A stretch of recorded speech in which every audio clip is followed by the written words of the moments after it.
Hello students, मैं अनिश sir आज आप लोगों के बीच 10वीं क्लास का सोशल साइंस का सब्जेक्ट इतिहास लेकर के उपस्थित हुआ हूं। आज हम लोग इतिहास का पहला अध्याय यूरोप में राष्ट्रवाद को पढ़ेंगे, है ना। तो यूरोप में राष्ट्रवाद, तो प्रश्न आता है कि यूरोप क्या है। तो यूरोप जो है, जिस प्रकार भारत जो है वो एशिया महादेश का देश है, इसी प्रकार एशिया के भांति ही यूरोप भी क्या है, एक महादेश है। और यहाँ के देशों में अपने राष्ट्र, यहाँ के देश के प्रति लोगों में अपने राष्ट्र के प्रति जो प्रेम होता है उसी को बोलते हैं राष्ट्रवाद। तो यूरोप के लोग अपने अपने देशों के प्रति, है ना, जागरूक होते हैं कि मेरा अपना देश होना चाहिए, मेरा अपना क्षेत्र होना चाहिए, मेरा अपना अधिकार होना चाहिए, है ना। इसकी मांग जब उठने लगी तो लोगों के प्रति, अपने देश के प्रति जो प्यार बनता है वही राष्ट्रवाद कहलाता है। राष्ट्रवाद जो है आधुनिक विश्व की जागृति का प्रतिफल है। यानी कि आधुनिक आज के जो समाज है, आज के जो लोग हैं, वो अपने देश के प्रति जगने लगे। उनका अपना विचार हुआ कि नहीं भाई, हमें अपने देश के प्रति, हमें अपने देश के लोगों के प्रति, हमें अपने सम्मान के प्रति जागृत होना है। तो उन्होंने अपने देश के, अपने क्षेत्र के अधिकार के प्रति लड़ना चालू किया, है ना जी।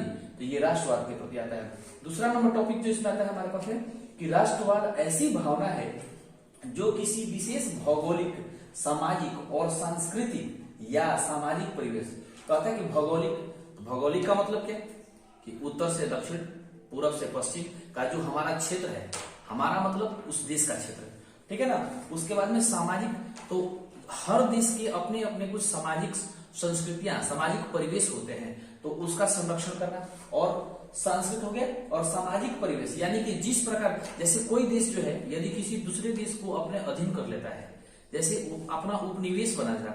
एक समय की बात है जब जो विकसित देश थे वो अविकसित या विकासशील देशों के ऊपर युद्ध करके, लड़ाई करके और उनके क्षेत्रों पर अपना अधिकार कर लेते थे।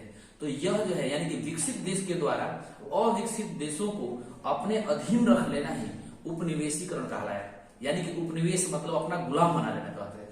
तो यह जो है, अब भाई गुलाम बन गया तो जो अपना उपनिवेश बनाया है जो देश, वो क्या करता है, अपनी संस्कृति को लाता है, अपने परिवेश को वहां पर लाता है।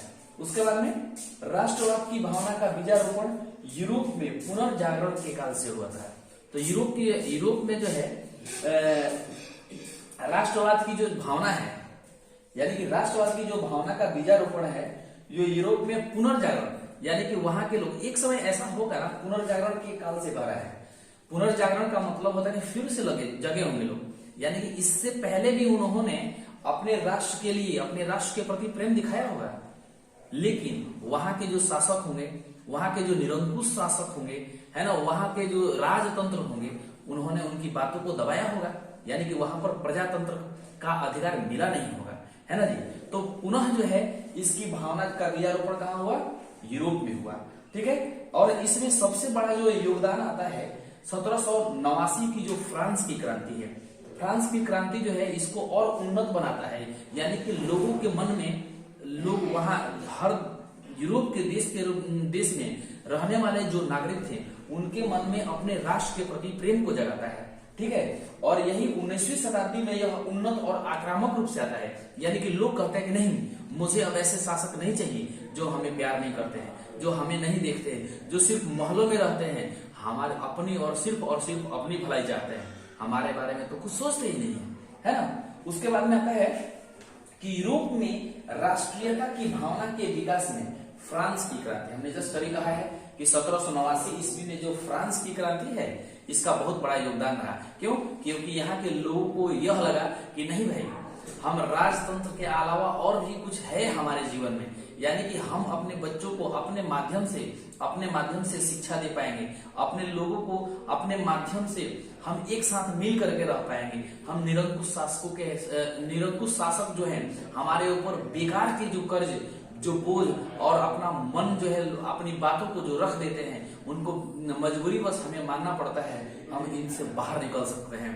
उसमें सबसे बड़ा योगदान रहा 1789 ईस्वी का जो फ्रांस की क्रांति है, इसका रहा। इसी के साथ जो है नेपोलियन की क्रांति का भी महत्वपूर्ण योगदान है राष्ट्रवाद में। Thank you.